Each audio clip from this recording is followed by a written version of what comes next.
కథలెన్నో చెప్పారు, కవితల్ని రాశారు, కాలాలు దాటారు, యుద్ధాలు చేశారు. ప్రేమలో తప్పు లేదు, ప్రేమలో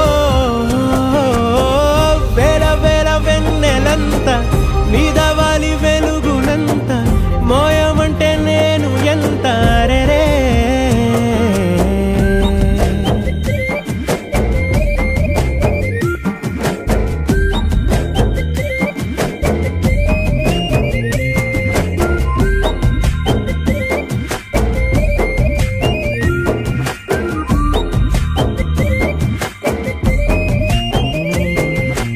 ఆకాశం తాకాలి అని ఉందా, నాతో రా చూపిస్తా